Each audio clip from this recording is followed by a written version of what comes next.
increase in testosterone and human growth hormones, decrease in psychological stress, which is just anxiety, and physiological stress, which is like the physical cortisol stress hormone. You have a decrease in blood glucose, blood lipids, and increase in insulin sensitivity. Dramatic decrease in body weight, body fat percentage, and improved body composition. Increased response to injury to skin. So this could be chemical, it could be allergens, irritants, heightened resistance to cancer, diabetes, and heart disease. Increased lifespan and counteracting aging. If Allah says something's good for you, you do it because Allah knows best. And Allah created you, so you don't even question it. So if Allah says fast, you gotta fast.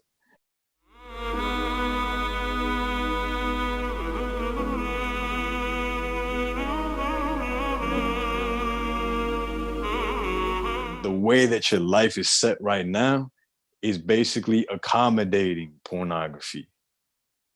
So you need to change your life in little specific ways, because it's little changes that's gonna result in the big changes. So if you have no purpose, if you have no structure.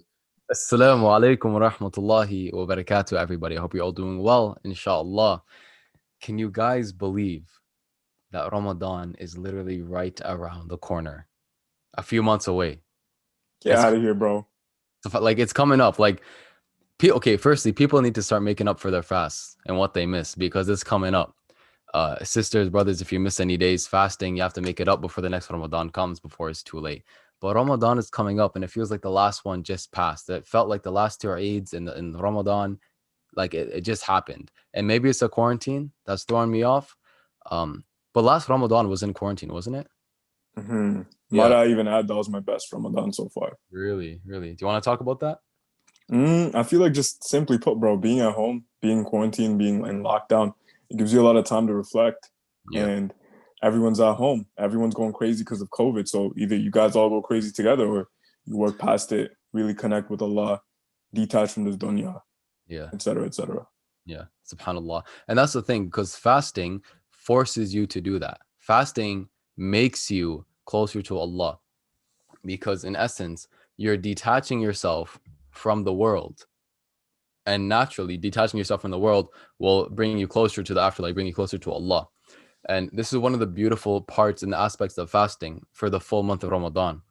Because not only are the gates of heaven closed, or the gates of heaven open and the gates of hell closed, but intrinsically, internally, when a person abstains from food, this has different physical and spiritual benefits. For example, I mentioned in a few podcasts ago that the Prophet ﷺ, he had a hadith Qudsi, which means that he starts by saying, Allah the Most High has said.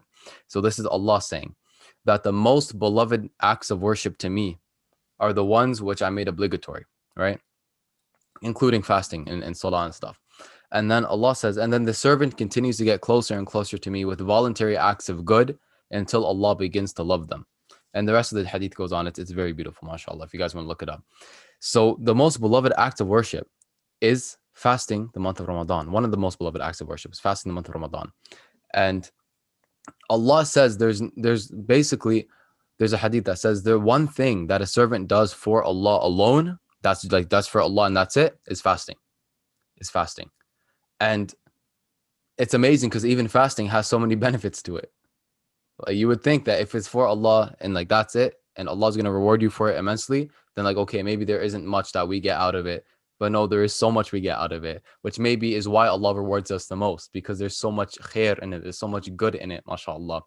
For example, intrinsically, when you remove food, right, you create this sense of longing, right? I need this food. And you begin to think about the days when you had food and you were ungrateful for it. The days where you maybe forgot to say Bismillah, and you forgot to end with Alhamdulillah, and you even forgot Allah during the meal. You're working, you're busy, you're eating the munchies, and then that's it, right? But during Ramadan, you can't eat. And it makes you sympathetic towards the poor people, and it makes you grateful towards Allah. And it creates this feeling of this longing for Allah.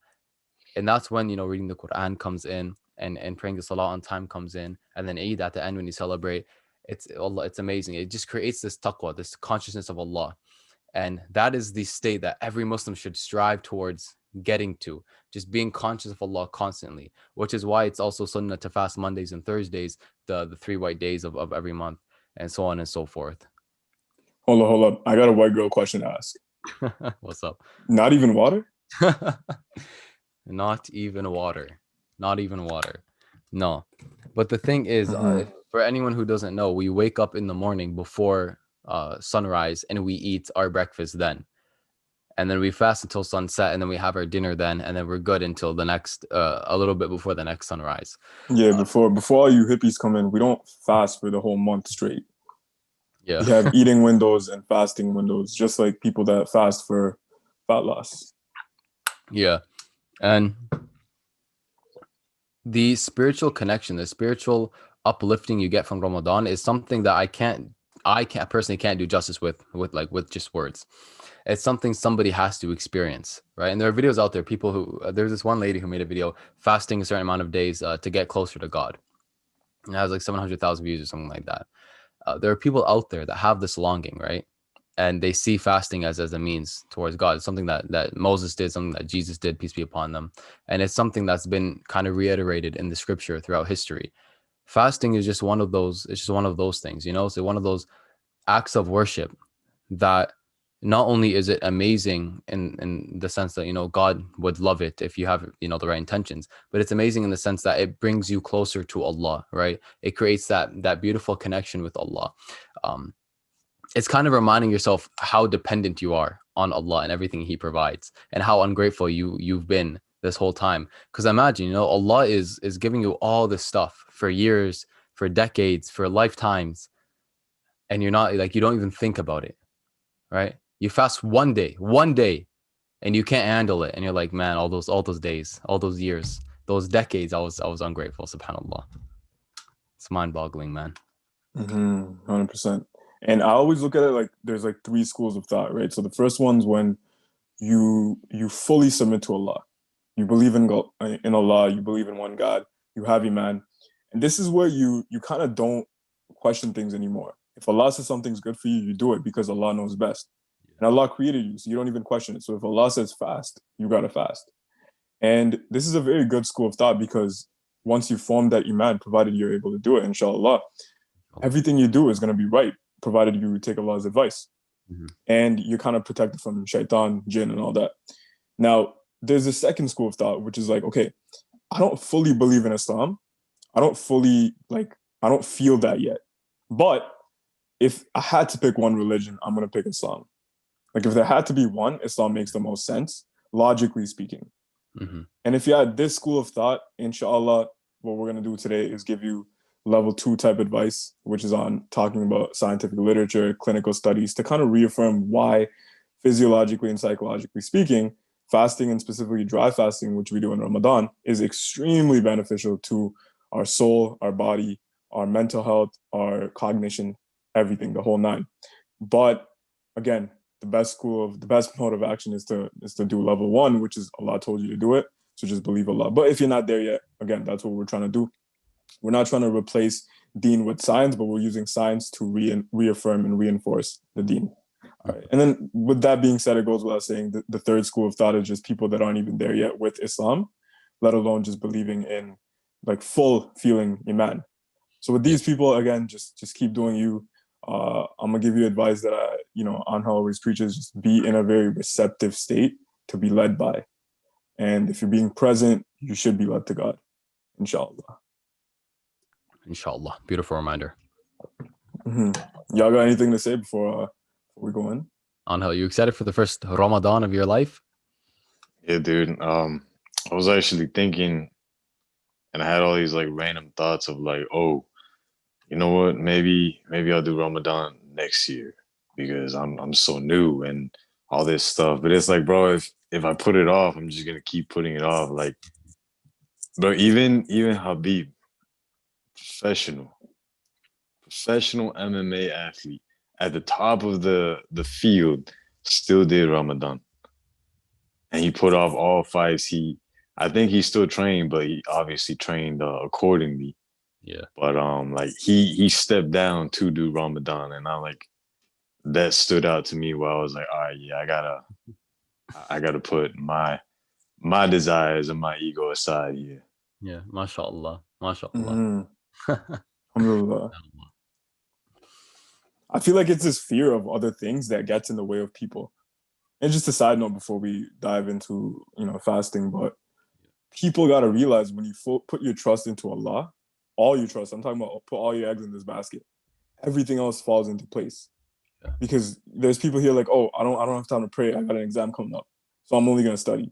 Or I do MMA, bro, so I gotta fight. I don't have time to pray. I don't have time to fast.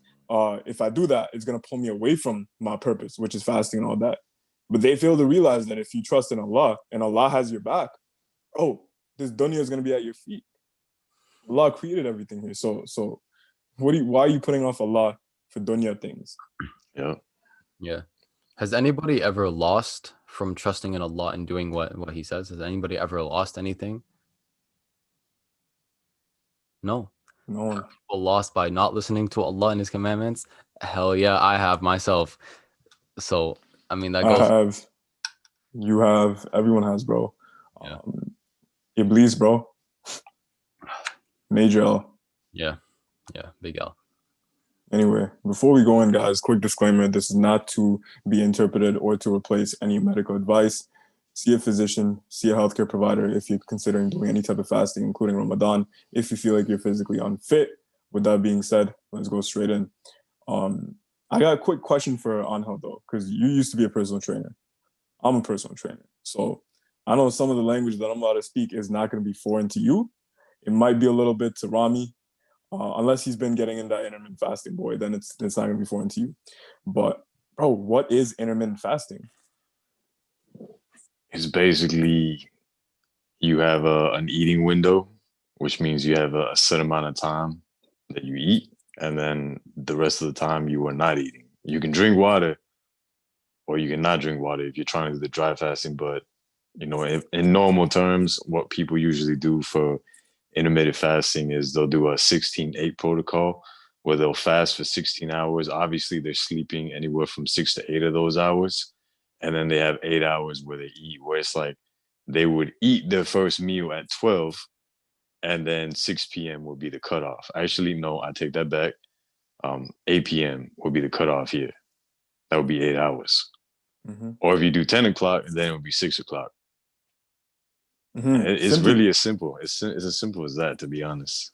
1,000%, bro. And I know these people got to realize we're not shaving off our calories. If you eat 2,000 calories per day, all you do during intermittent fasting is squish in those 2,000 in your eating window of 8 hours. It doesn't mean you're eating less per se.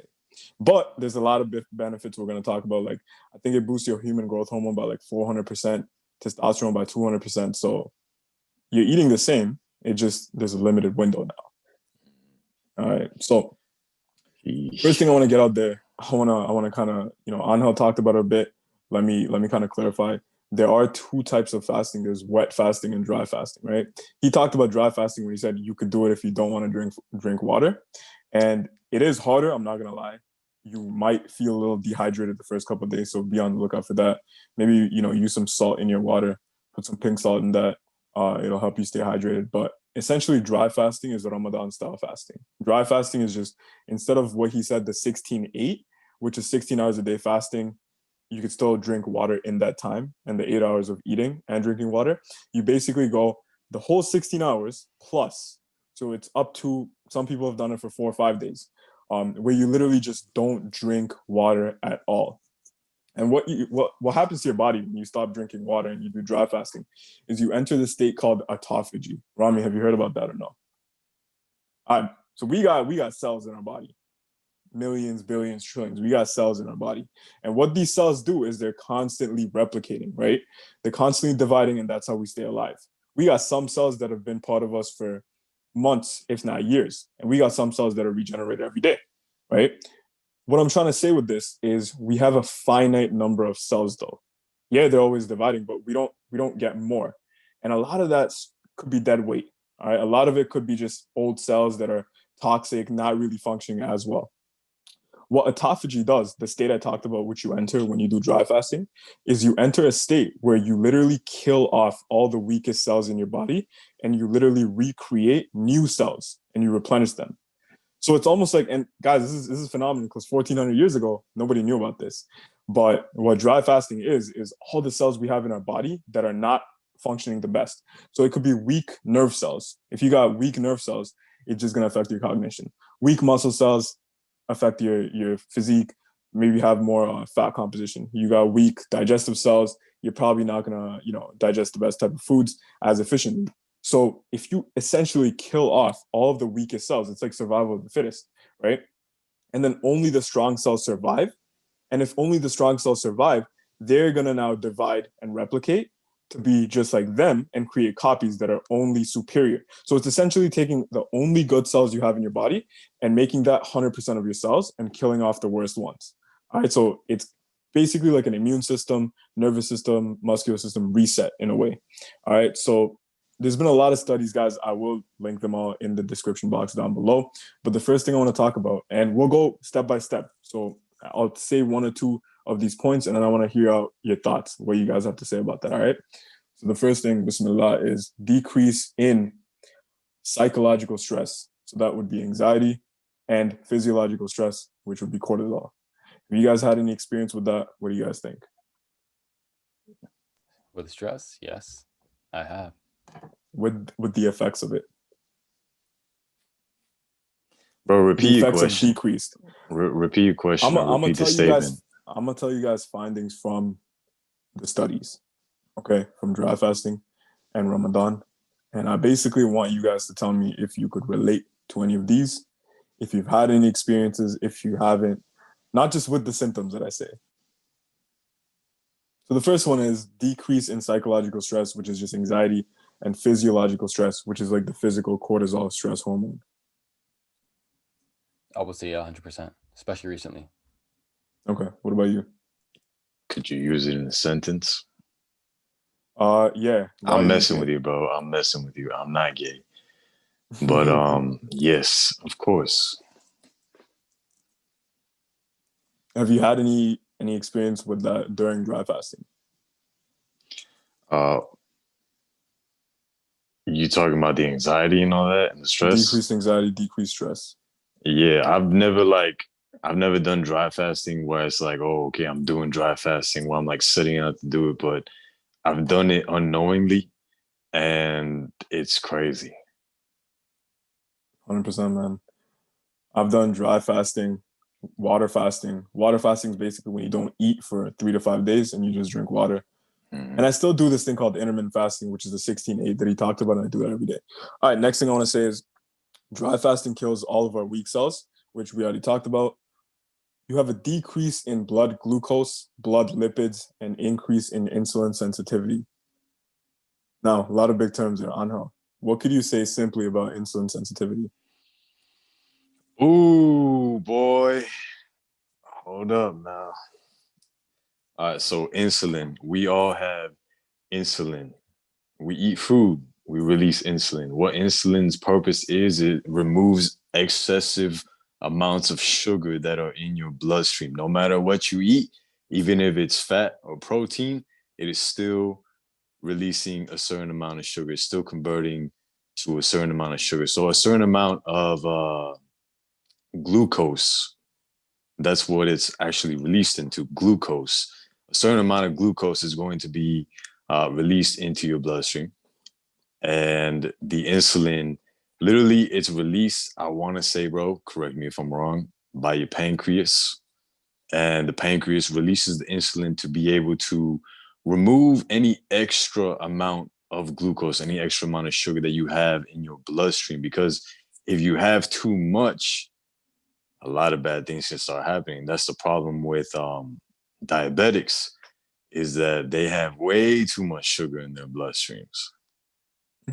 Almost to the point where they got to inject exogenous forms of insulin because their body can't produce it, either because of a resistance or they can't produce enough from a defect. But insulin, guys, simply put, just like he said it best, it basically soaks up all the carbs and all the sugar from your body and delivers it into your liver for glycogen storage or to your muscle cells.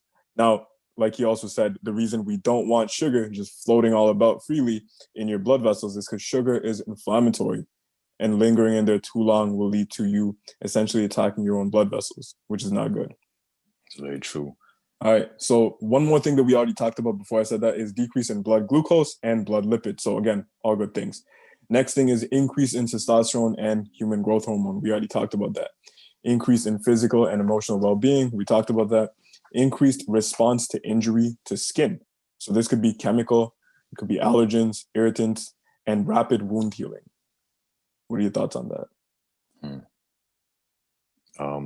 Okay, I will say that the first time that I went into a fast, which was a water fast, actually, I take that back because I did do fasting before that. But the first legitimate fast where I was like, all right, I'm gonna do a water fast. I remember I had a lower back injury, herniated disc, and it's always kind of acting up every now and then. But when I did that water fast, man, like it healed pretty quick.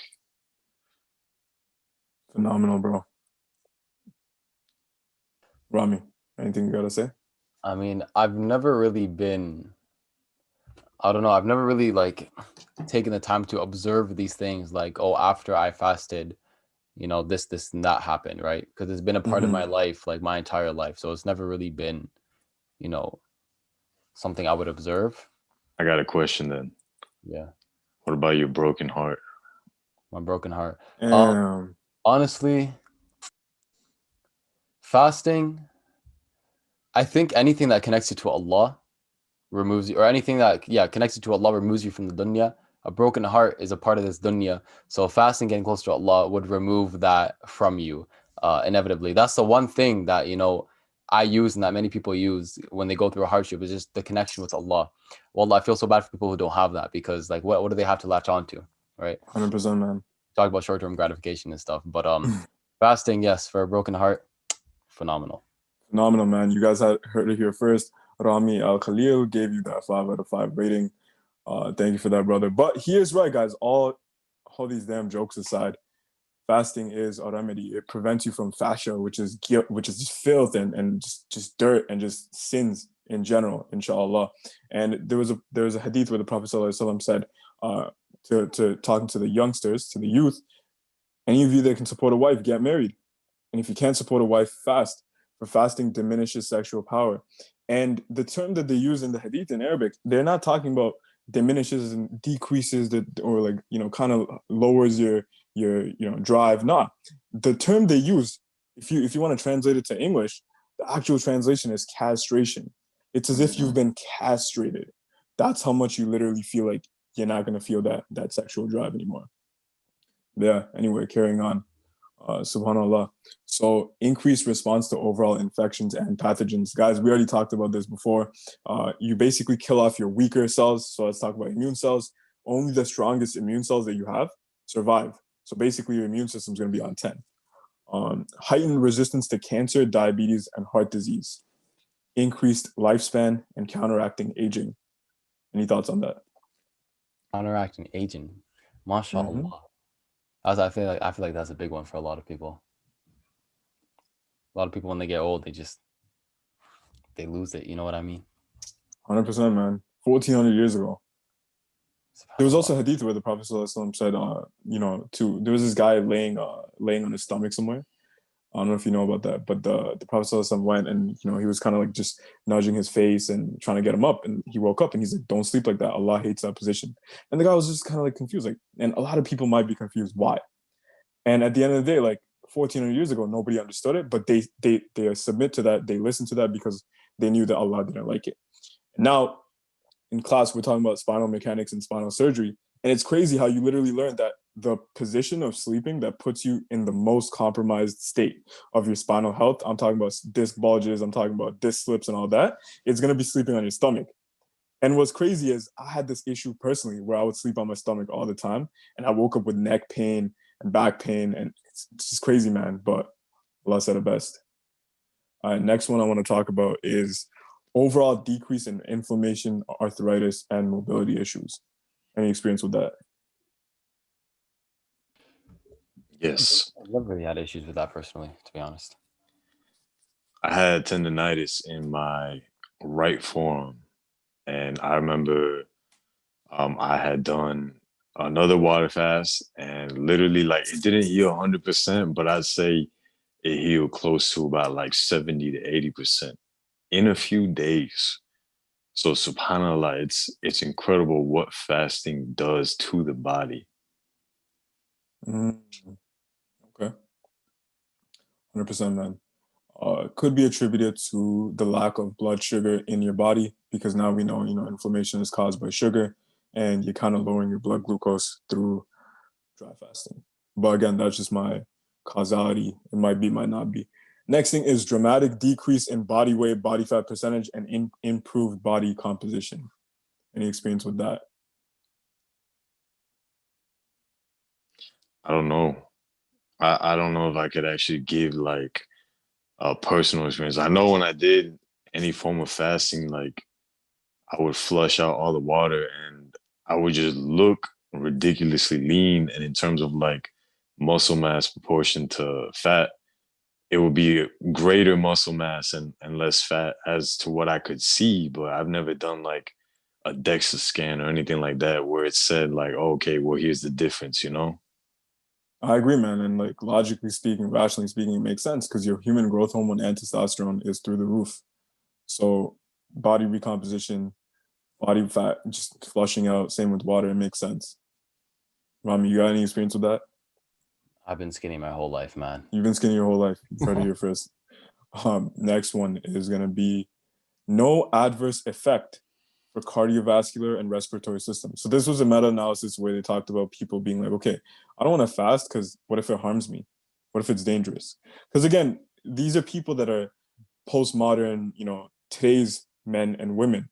And they're out here, we live in a world where Uber Eats is available in 5 minutes, you get a pizza at your door. So they don't realize that back then or in nature, in the wild, they don't have that, bro. They don't have food delivery just ready at their fingertips. What they got to do is they got to go through periods of time, prolonged periods of time, where they got to be in hunting mode. And because they don't have food, right? So in this period of time, they got to go out here, scout, and get that food. When they do finally get that food after that 3-4 day mark, then they got food for like a couple days. All right, this is when they're kind of, chilling, they're good, they eat that meal, they relax, they rest, they recover, and then they go back to that.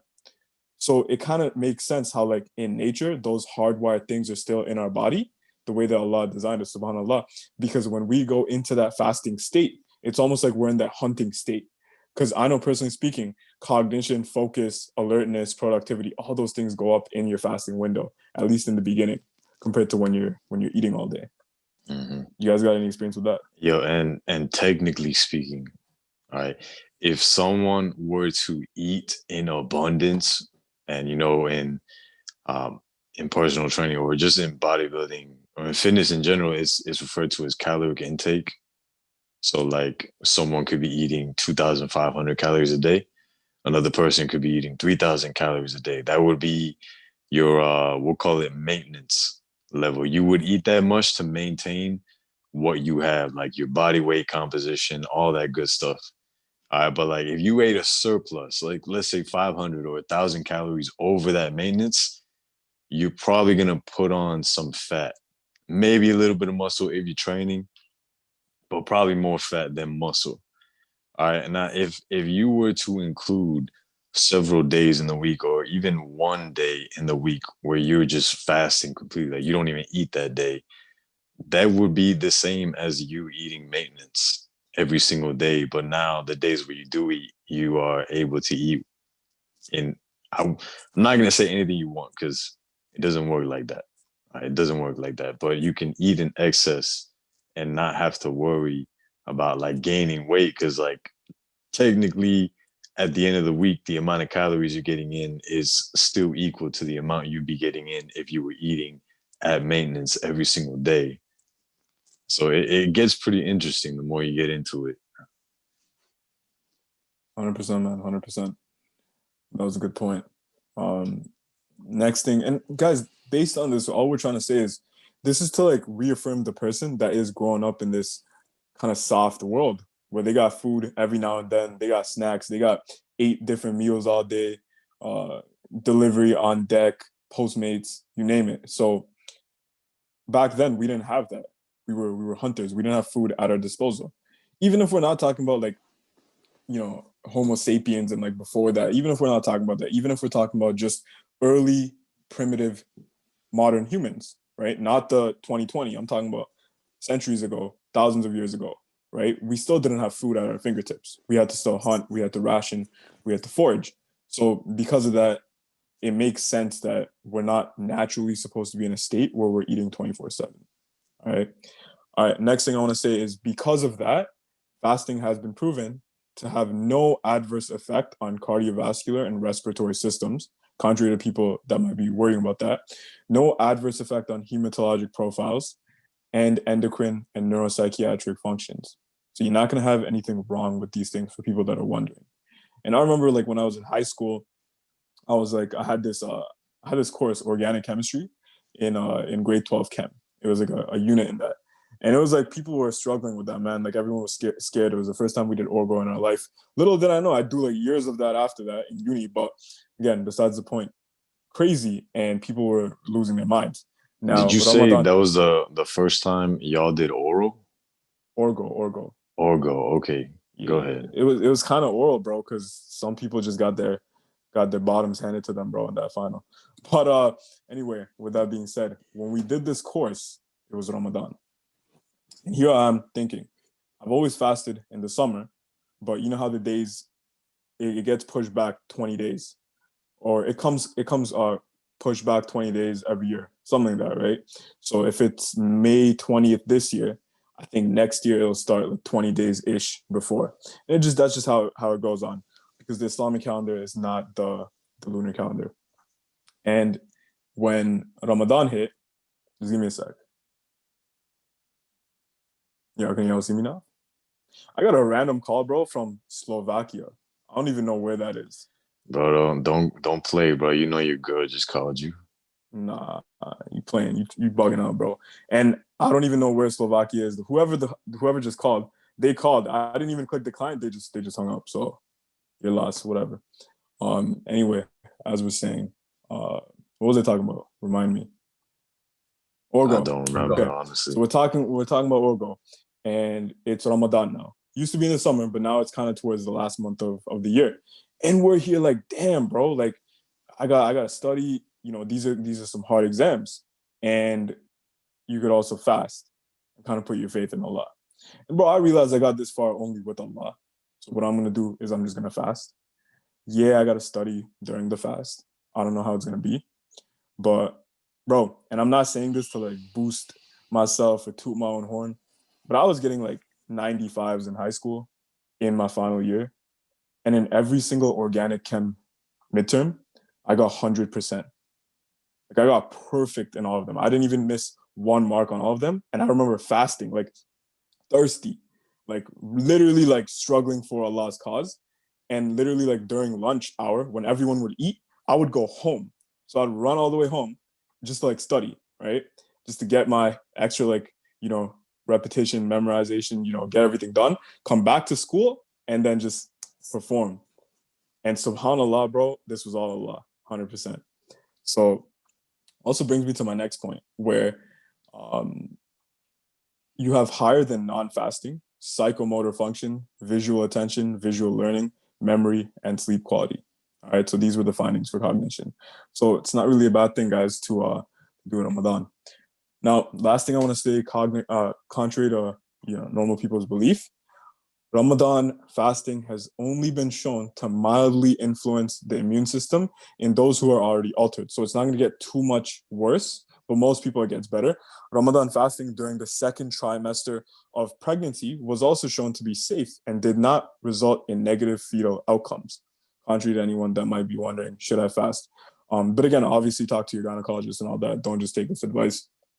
And there's no maternal oxidative status alterations as well, just to get that out there. In cardiac benefits, Ramadan fasting only had beneficial effects, including lipid profile improvement and alleviation of oxidative stress. Oxidative stress, we talked about it, also leads to cancer, so less of that is obviously good. In asthmatic patients and those with immunodeficiencies in their immune system and their respiratory system, are good things. And in psychiatric patients, are good things, including schizophrenia. So I don't know why anyone would not fast. SubhanAllah. That is like overwhelmingly amazing. Like overwhelmingly amazing. SubhanAllah. Yeah, man. Link in description for anyone that wants to read more on this. SubhanAllah, that's amazing. I feel like anyone who doesn't fast after this must severely like dislike themselves. Mm-hmm. How do you hear of all these amazing spiritual and even if you don't believe in like a spirit or spiritual side, all these mental and physical benefits and not want to fast afterwards? Like it's subhanallah. It's crazy. Excuses if they don't The more fast. you know. Yeah, Lazy. and you guys don't have to like overwhelm yourself. Like, guys, it might, come up end of January or February, this podcast episode, but it'll be what, 3 months, 2 to 3 months till Ramadan. So that gives you guys enough time. If you haven't fasted before, you don't want to fast, or you think there's some health risks, you don't want to do dry fasting, do water fasting or like wet fasting. All that is you basically eat, but you don't eat anytime. You have that limited eating window, like Angel talked about, maybe from 12 p.m. to 8 p.m. every single day. You're allowed to eat. That's it. Out of those hours, you're sleeping, fasting, nothing else. All right. You could drink water, but don't eat food. All right. Once you get good with that, doing it every now and then, you can even start at once a week. Then you can do the fast of Dawood alayhi salam, which Dawood alayhi salam would fast every other day. All right. And you guys have to like clarify the next thing that I'm about to say. I don't know if it's like 100%, but it's known that the Prophet sallallahu alaihi wasallam, apparently, so that's what I'm saying, you guys gotta like check this out, said that do not fast on Friday unless you are fasting the day before and the day after. That's why, he would fast Thursday. Only fast Friday if you're fasting on Thursday and Saturday. That's basically what that means. So guys, fast more slowly. Once you get used to that, start fasting every day. If you could do intermittent fasting, then start dry fasting. Go at least the first day, couple hours after you wake up without water. Then the next day, go till let's say 1 p.m., then 2 p.m., then 3 p.m. Over time, you'll realize you're making it to like 4 or 5, 6 p.m. without drinking water, and you're fine. All right. Don't take what I'm saying now and just then go to sleep after. That limited time that you do have to drink water, get your daily supply in. But what you'll realize is it's almost Maghrib time, which is when we break our fast, and you haven't drank any water, and it's fine, and you're alive, and you're healthy. So once you get that baby step in, because self-improvement happens in steps. I think one of the goats said that. Allah. One thing I want to mention is the Prophet ﷺ, he actually said, don't do the fasting of Dawood alayhi salam, because he was a prophet of Allah. That's why he did that. But we're instructed not to do that. But the Prophet ﷺ, like we mentioned, he fasted Mondays and Thursdays and the 3 white days of every month, which I believe is like the 14th, 15th, 16th or something like that every month. But like look it up. Mm-hmm. Yo, quick question. What time do you guys think we started recording? What time is it right now? It's 5:01 right now. Yeah, what time do you guys think we started recording? When you sent the link. You sent know. it at 4:22, so around 4:30. Around 4:30. Okay, damn, bro, 30 minutes and we already got this much done. Not even 30, bro. It feels like 2 hours, man. I'm getting like lecture vibes from this one. What else? What else you guys have to talk about if there's anything you want to share? There was one point that I forgot to mention about the spiritual aspect. It does tie in with the physical aspect of it, or a naturalistic aspect of it. But about the hadith you referred to, about the Prophet ﷺ, where he said that fasting kind of diminishes like desires or sexual drive. That's another spiritual aspect, right? And naturalistically, if you could look at it in this sense, we have you guys know like the pyramid of things that humans, Maslow's hierarchy of needs. Yes, thank you. The first one, or one of the ones at the top, would be food, nutrition, survival, all that stuff, right? Mm-hmm. And under that would be the sexual drive, procreation, recreation, all that stuff, right? And if you're not getting what's at the top, your body's going to stay stuck on there. You're going to be focused on eating, getting food and all that. Just naturally. I mean the bottom, because it's like the base foundation. Okay, yeah. Because you basically work from bottom up in the hierarchy of needs. So you start at the bottom with the basic physiological ones that you're talking about. Okay, that makes sense. So what's at the top then? Self-actualization. That's like the highest things. Like you don't do those unless you're doing what you said, basically. Like you're making sure the lower level needs are met. Yeah, okay. The lower level needs are like the basic, bread and butter. Okay, jazakallah khair. Thank you. So yes, at the bottom then would be things like food, survival, all that stuff. And then above that would be the sexual drive and getting your kind of procreation out there, right? Getting your rocks off. Yeah. I'm But trying to love, think of a belongingness. I modest think the term term to. is called. I think the term is called love and belongingness. But basically, same thing. Yeah. So if you're Better than saying getting your rocks off, bro. yeah. Come on, Rami. My bad. I'll be more modest, inshallah. But so if you're stuck at the bottom, right, you're not gonna be able to work your way up. If you're stuck on not having food or drink and you eat that, your body's gonna focus on that. Before it's like, okay, let's go. I was gonna use the term again. I'm not gonna use it. Yeah, let's go procreate. I want you to say copulate. What? Copulate. Copulate. What does that mean? Google it up, bro. All right. I want you to Google the definition and read it out to us. All right. This is for educational purposes. This is for educational purposes, yo. Do not hold me accountable. This is all Anghel, bro. This word is from Anghel. All right. You guys ready? Me, I don't think I've ever said it. All right. It's a verb, right? This is the Oxford definition, and it means to have sexual intercourse. And yeah, but doesn't it sound so like grimy, bro? There's more. Only the dominant male copulates with the female. Only the doms, man. That's why I talked about it, man. Like, don't say you about to make me primal scream, bro. 100%. Yo, is your mom home? She's home, bro. Oh, damn, guys, you won't be able to see it then. Maybe on a Patreon exclusive. $50 a month to hear this guy scream.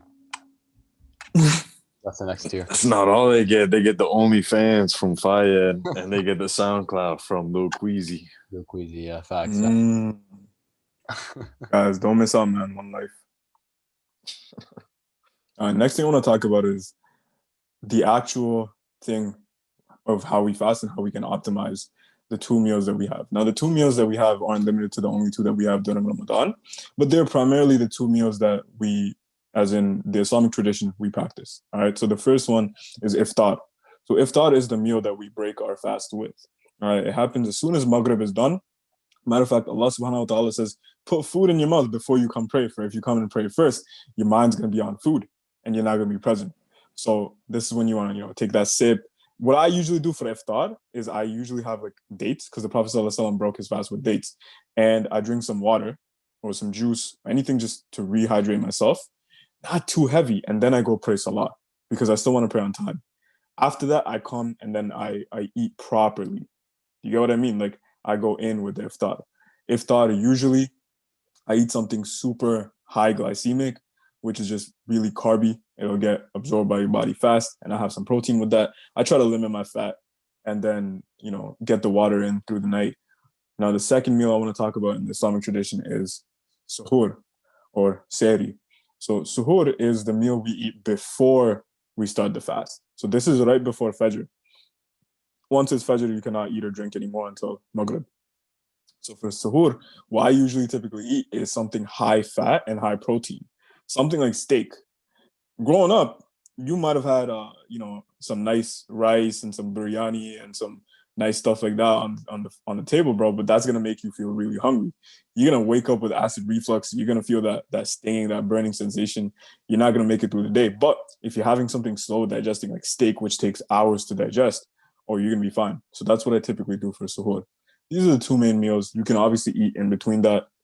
In terms of the sleep schedule too, I've had a pretty interesting experience whenever it's Ramadan. I basically stay up till Fajr and I wake up around the hard time, right? Which is, again, it kind of gets in the way. But if I have work or school or something like that, then I kind of have to like modify it with it.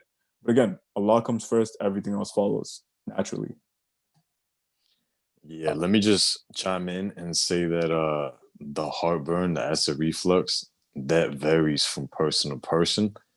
But what you are saying about if you're eating like a whole bunch of carbs for your meal, then when you are fasting, you're going to feel like trash because your body is going to, in short, like in the most simplistic terms, your body's going to use up all the carbs real quick. And then you're going to be left in a state where your body's trying to switch from using glucose as energy to using ketones as energy, using your fat as energy. And like it's your body's very efficient. Your body will do it, but it's like if you're not used to it, then you actually have to go through that process. And uh, not only psychologically speaking, but physiologically speaking, it is very tough on you. So if someone wants to ease into this transition, ease into fasting, they could definitely start a keto based way of eating before the fasting. And that way they'll notice when they are in the fasting window, they're not going to feel that terrible. Just something to keep in mind. 100%, man. All value. I personally recommend all my clients and anyone doing Ramadan for the first time not to do ketosis during Ramadan, because keto already makes you naturally more dehydrated because of the lack of water. You're going to flush out all the water anyway. So for you to go that into dry fasting, most people might be a little symptomatic with that. So that's why I kind of recommend the carb backloading approach, which is super carb up during the iftar when you're already insulin sensitive and you're fine with the carbs, but then kind of go into a little more keto type of meal, like Anghel said, for suhoor, because one, the two biggest precursors of acid reflux, which is basically that feeling you have when you feel like you have gas and you're kind of really hungry and that stinging sensation. One, you have it when you eat and go to sleep. What are people doing? They eat suhoor, they pray fajr, go right back to sleep, right? Second thing, they're eating a whole bunch of carbs. And again, carbs are going to cause acid reflux because, like Anghel said, you're eating carbs so much to the point where your body almost expects it. Then you go into deprivation for a couple hours, and your body's going to still expect those carbs. So what is it still doing? It's still creating those digestive enzymes. And that's going to decrease the pH of your stomach, increase the acidity, but you're not giving the food. So it's just going to keep doing that. And then you're going to get really hungry, bro. Yeah, that's why I said like you would do the keto before the fasting, because it takes your body about like 4 to 6 weeks to actually adapt. So if someone were to adapt and then do the fast, well, then they wouldn't have the dehydration issues. But if they would start keto right around the same time that they're about to fast, ooh, they in for a hard time, bro. But most people that I know that are Muslim, they've been fasting since they were like damn near 12, maybe even earlier. So for us, it would be almost second nature. For new reverts, yeah, it is something that you guys want to definitely be mindful of.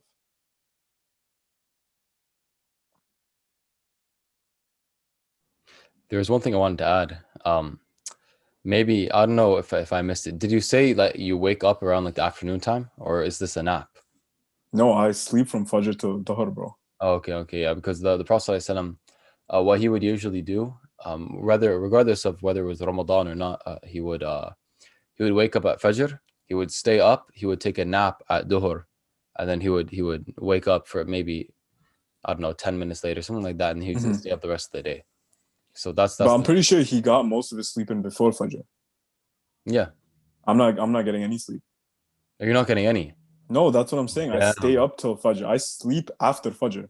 That's and I brutal. wake up at Dhuhr. That's just what works for me. Mufti Mank does the same thing. Really? But again, that being said, it's not something that's advisable for me, myself included, when I'm doing something like work or I have like, school or something like that. This is just like, I'm talking about this COVID season, I did that because it's just what worked for me. That's fair. Because back And then, it helped me to get before you go on, it helped me to also get in my 2 to 3 liters of water during my window. Because imagine I just have iftar, which is the meal after Maghrib. Yeah. How much water could you drink? 1 to 2 glasses and then go to sleep? Yeah. How much water could you drink at Fajr? 1 to 2 glasses. That's 2 to 4 glasses maximum. Whereas for me, my whole eating window, like Anghel terms it, was from Maghrib until Fajr. So that whole 8, 9 p.m. till 4, 5 a.m., all I was doing is just getting in water and food. Okay, I see. Yeah. And also training. You trained at the time too? Yeah, I trained at the time, but mostly I would train right before Maghrib, which is literally the time people are just drained. They fasted the whole day. They feel diminished. And that's when I did it, bro, because I further improved my insulin sensitivity, which happens when you weight train. And then I just ate. So I'm literally like, that's a bodybuilding meal right there, bro. This man's trying to max out. 1000%, bro. Yeah, I guess that makes sense because back then they can only do the work during the day when the sun is out. 100%, man. 100%. They didn't do the remote work at home. Open up the laptop. Man, there was no electricity and all that. Yeah. So that makes sense. Mm-hmm. Like, all right. I mean, it was a blessing in disguise because no electricity, no phones means when the sun is down, you're down. Yeah. And that's Thanks. naturally aligned with our circadian rhythm. Yeah. Subhanallah. All right, man. I say we cut it off here. You all got anything else to say? I need to fix my sleeping schedule. That's We all got something to fix, man. Yeah. All good in this video is from Allah and the Messenger Sallallahu Alaihi Wasallam. All bad is from us and Shaitan. Yes. That being said, Rami, you got something to say? Get those fasts in, ladies and gents. Ramadan is coming up. Don't sleep on it. We just talked about how beneficial it is. So if the spiritual side isn't enough for you, there are physiological benefits. There are even psychological benefits. The full the full spectrum, mashallah. There's no going wrong with this unless you have pre-existing health issues. Again, go see specialists about that. But that's it for me. If you guys have anything to add before we close out. Yeah, let me just add this in here. I'm not trying to be funny, all right? Because bet you anyone watching is like, oh, this man about to say some goofy. But if you guys actually look into dry fasting, there's this dude on YouTube. His name is I think Cole Robinson. I might be messing up his last name, but he's the inventor of this thing called the snake diet. Have you guys ever heard of that? Mm-hmm. Right. So in the snake diet, he basically talks about dry fasting. And like at first he was only talking about fasting, but then this man got on to dry fasting, how he was like, I think he did like seven days of dry fasting, like no water, no food, 7 days straight. So like a little bit more intense than what will be done in Ramadan, because obviously in Ramadan you're eating. But this man did like 7 days. Maybe it might be less. I'm not recalling 100%. And like he was over here like touting the benefits, and he was just saying his experience and all of this good stuff. So again, like Rami said, if you're not doing for the spiritual side, like get into it for the physical aspects. But yo, spiritual is the most important. At some point or another, you're gonna come to know that. Yeah, that's facts. Subhanallah. Alhamdulillah. Faiyad, But physicality is important too. Like Rami always says, like Allah trusted us with these bodies, so we can't be out here doing it a disservice because it's sunnah. Bro, there's narrations of the Prophet ﷺ, descriptions of how he looked. He had an aesthetic physique, guys. Most of our uncles and fathers, and bro, don't even get me started on that. Most of the people we got in our family, or the people we have like uncles and grandfathers, they be got in the dad bods. They be getting these unhealthy foods in, not drinking enough water, not exercising. Bro, prophetic times, the Sahaba, these were not weak people. Yeah. Mentally or physically, they looked like dams, and they were dams. They weren't out here just kind of like, soft and eating and whatever and not really focusing on their health. The Prophet ﷺ had an aesthetic physique. He had a good build. So let me ask you all something. Why do y'all think that a lot of the religious people, the imams, the sheikhs, religious people in general, why do you think a lot of them are out of shape? No idea. I feel like social conditioning. It's a very vast majority of them. It's not like 1 or 2 here and there. It's like it's almost all of them, to be honest with you guys. That's my point, bro. It's believe it or not, it's social conditioning. It's not imams in general. If you go to a church, you'll see pastors like that too. You'll see rabbis like that too. I'm talking about the average man and woman today. Yeah. Social conditioning and programming cultivates this false sense of acceptance and body positivity in this veil under the true motive of unhealthy body weights, obesity, CVD, whatever you want to call it, bro. Society is putting it out there that there is no consequence to apathy and looking like trash. And that needs to stop, bro. Yeah. Because at some point, health is going to catch up with you. Yes. But aside from social conditioning, do y'all feel like it might be some like mental thing as well, where it's like the person might say, well, this is dunya, this is a test. How I look doesn't really matter at the end of the day. Or like they might just be comfortable because, well, I'm married and my wife is more, she's part of the deen. She's very religious. So she cares more about that. We put God first, so it doesn't matter how I look at the end of the day. I agree, but at the end of the day, Allah talks about finding that happy medium where you don't go too much on the one side or one extreme of something, which is just like over fanatics of Islam. Yeah. There's a difference between properly being a Muslim and being a fanatic and extremist. So I'm talking about that, and then the other extreme doing nothing. So with regards to balance, what you're saying, I do think there is a lot to do with it because these people have falsely accepted that, okay, since there is an akhirah, since there is a hereafter, this dunya doesn't matter. But what they fail to realize is Allah didn't just give you the akhirah. Allah gave you this dunya first, and it's a test, and you're failing these tests now looking your best. And the Prophet ﷺ, through his example, we learned that as a Muslim, we need to be balanced in everything. Our temperament needs to be calm yet aggressive, but knowing when to do so. We got to 100% balance the dunya and the akhirah. Obviously, akhirah is the end all be all goal. It's the means, it's the end to the means. Do you get what I mean? But we need to balance both. In terms of like our desires, we need to limit our desires in a lot of things, like when it comes to eating, when it comes to sinning, when it comes to desires. But then we need to go in on other desires, like our desire to procreate and have as many kids as we can permissibly. Things like that. So I feel like balance is key, and most men and women today lack that. So when I go to the masjid and I see imams, they know a lot of different verses. They memorize everything. They know exactly what they're talking about in terms of the sunnah and the hadith and the Quran. Yeah. In regards to how they look, how they want to be, respected, what they know about, postmodern times, and like how they can integrate that into the deen, they kind of lack that. And that's why you see all those people commenting down below, like, these are topics that imams won't talk about. And it's not that no shade at these imams or anything like that. It's just that they're from different times. And what you see today is most kids are from our times too much, too extreme.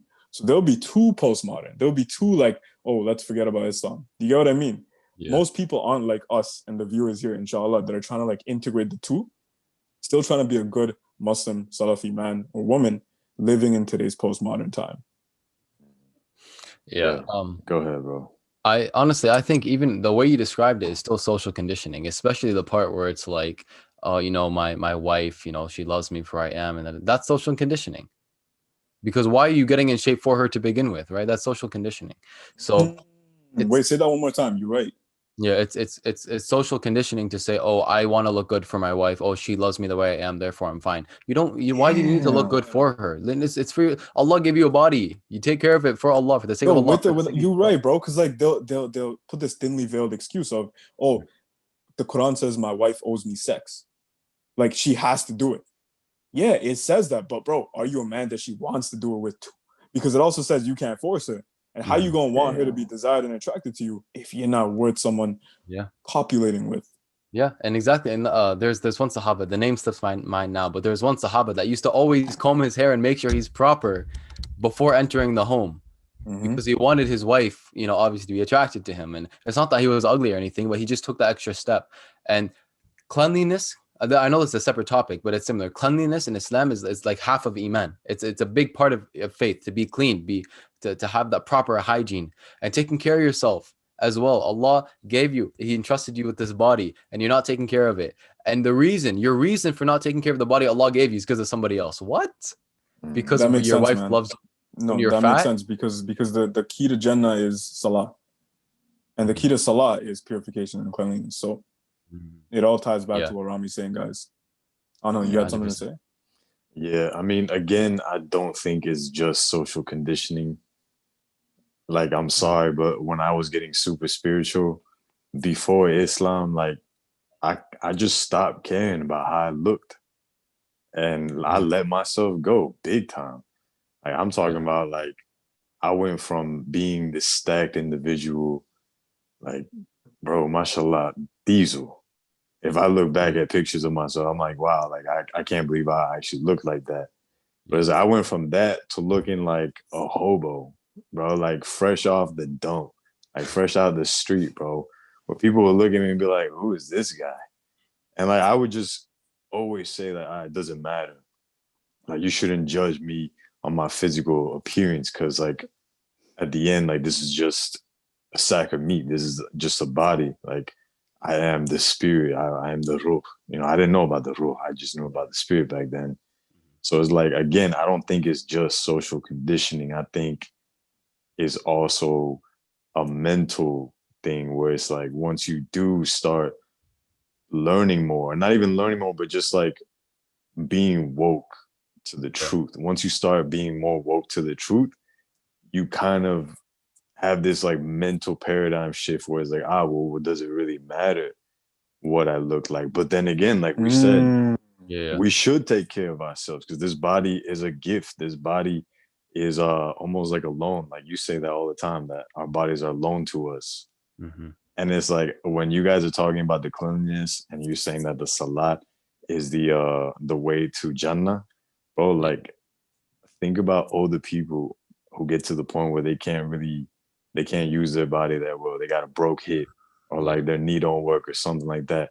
It's like, bro, you don't see them performing salat the way they did when they were younger. You see them on a chair Yeah. doing like some variation of it. So it's like, again, not saying that their prayers aren't accepted because I'm not the one to judge, but it's like Yeah. you could prevent that if you take care of your health and your body. Yeah. That is true. mhm. 100%. And the Prophet ﷺ always said, bro, before you go on, Yeah. that when you look at these people that are just out of shape to the point where they can't even perform salah, that's why the Prophet ﷺ never ate to the point of being full.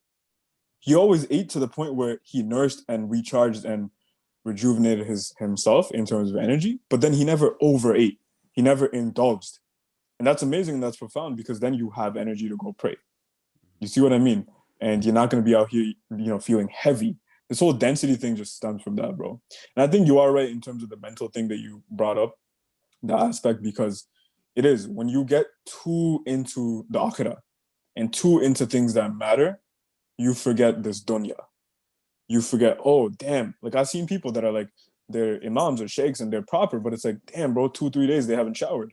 Or like yeah, these people also don't care about Instagram followers and looking good and all this because they're focused on the goal. But you gotta also realize this balance between, yeah, that prize is important, which is Allah and the akhirah, but you still live in the dunya where most people, sorry to say, are not at that level. And how you gonna relate to them and be integrated into the society if you want someone that is respected by the means that they have. Yeah, I'm not saying be a cloud chaser and position yourself to be respected by these people and be liked and put that over Allah. But what I am saying is why not have both? There's a fine line between sacrificing the dunya or sacrificing the akhirah for the dunya. But you could definitely do your best to have the akhirah, but also position yourself in a place where people look up to you because your physicality does have a lot to do. I know people say we don't judge, we don't shame over We here, but do. bro, whether you like to admit it or not, we judge. We subconsciously judge. These snap judgments happen every single day, every damn minute we see a new person. And the first thing that your body says about you is, damn, bro, this guy's committed. He respects himself. He has integrity. He has discipline. Because you can't just get a body like that, just not having those.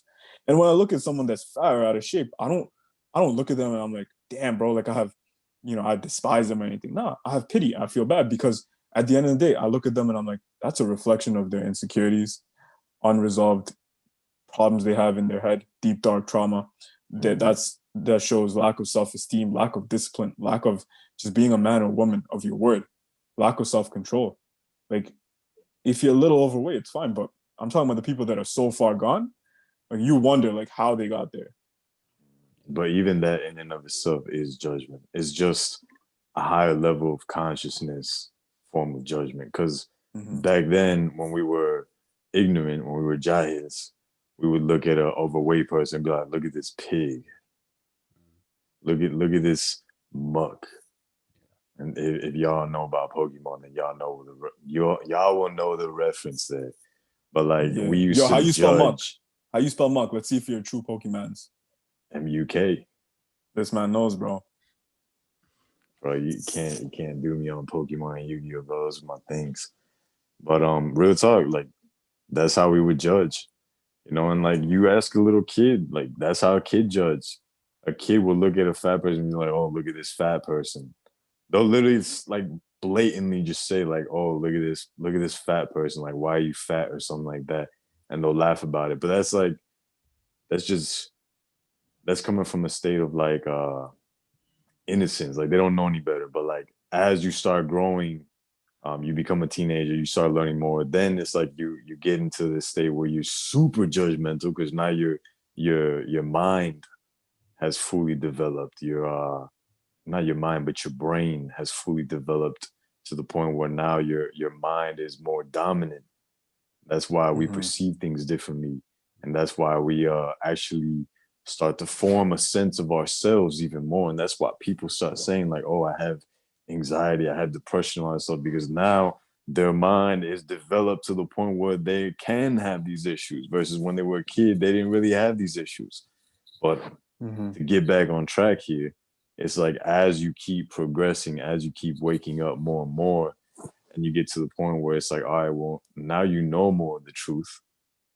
You still judge. Like there's not a person here who doesn't judge. And like there's people who are like super spiritual and they say, oh, well, I don't judge anyone. Like, bro, that's a damn lie. Yeah. That's a damn lie.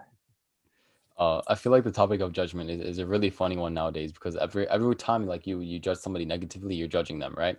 But people don't understand. Like, okay, like if me as an individual, I go and I see a fat person, I say, damn, they're fat. That's ugly. I've judged them, and everyone will agree and concede to the fact that I just judged that person. But if I see a built guy and I say, wow, that's amazing, I'm still judging. It's just not negatively. You can still judge positively, right? You're still judging at the end of the day. So if you were to say don't judge anyone, then you can't really compliment anybody either, because now you're judging them, their work, who they are, and praising them as a result of your intrinsic internal judgment on them. So the whole don't judge me thing is kind of just a don't ever comment on me ever, right? That's not very beneficial because as humans, we like compliments. So it's basically just if there's anything negative about myself, I don't want to hear it. And that's a very self-defeating mindset, because it's like if you don't know you have a problem, you can't fix it, right? Which is, as we always say, the biggest problem a person can have. So the whole don't judge me thing, no matter what you're talking about, is, I feel like it's always been a silly concept. Hondo, man. And shout out to Ibn Murrah, the time traveler, for always going through these videos, adding in these timestamps. Because, bro, this brother's out here just going through this like, damn, is this going to be a clip for the highlights to roast them? Is this going to be a clip for a timestamp? Like he's not just watching it like y'all. He's out here like on cognition like y'all, but he's on metacognition with the highlights. He's on metacognition with like, okay, could this be a timestamp? Could this not? He's on something like, damn, should I like look out for this? Should I not? So he's doing the most, man. So shout out to you. Have y'all ever seen the Hangover? No. You remember Alan? Yeah. When they were going into the casino and like he just had like all these numbers like floating around in his head. That's how there was his name Imam Murrah. Yeah. Ibn Murrah. That's probably what he got going on in his head when he's watching that video. I mean, bro, let's be honest now. Come on, we won't know how he looks. That's true, bro. He's got exactly how he looks. Avatar. Yeah, bro. He has a Peter Griffin avatar. Peter Griffin. Got the nutsack chin. The nutsack chin. Yo, you should tell him to update his DP and like make it to where it's the Peter Griffin with the beard. Yeah, because he already has the hat on. Yeah. I've seen it. I've actually seen it, so he should update that. Make it halal. Inshallah. All right, gentlemen. Inshallah. That's all from y'all. Let's end it here. All right. Remember, guys, just a brief recap: get your fasts in before Ramadan, during Ramadan, and after Ramadan. May Allah bless you all. With that being said, thank you for tuning in. Allahumma atina fid dunya hasana wa fil akhirati hasana wa qina adhab an-nar. Assalamu alaikum wa rahmatullahi wa barakatuh.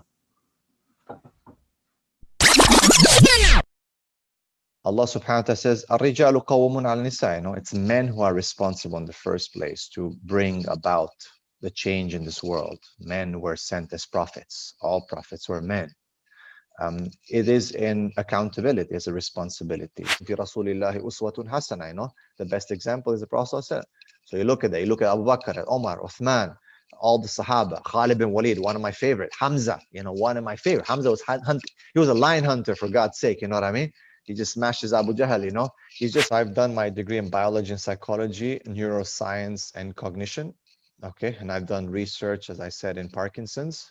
So I've looked at, you know, human cognition, behavior, family psychology, early child psychology. Then I've done education, okay, a degree in education and curriculum. Then I've done the bachelor's in Islamic studies, Sharia. Then I've done additional qualification in counseling, in existential counseling, positive psychology counseling. Finishing now a degree in positive Islamic psychology counseling here in Malaysia. Doing a master's also in education from University of Malaya. Inshallah, hopefully finishing up this year in Islamic curriculum and counseling in Islamic schools. And now all of a sudden they took the red pill and they wake up, and it's a reactionary movement. So what they do is they jump on the other side and start oppressing people. They start talking smack, the things that are not good. They start committing sins, and because it's reactionary. See, for Islam, masculinity is not a reactionary thing. So I had a dream one night that and I got stabbed and I died, you know. And then I think that's the one that really, it was so vivid, and that's the one that really pushed me to say, you know what, God, if tomorrow I die, am I really, you know, I know what's right. Why am I hesitating? I really felt this is our dojo here.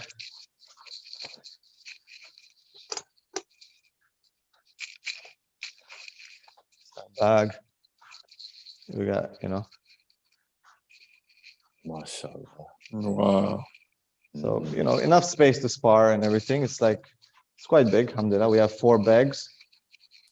And, you know, like our sparring stuff here and whatnot. So, yeah. That's what's up, man.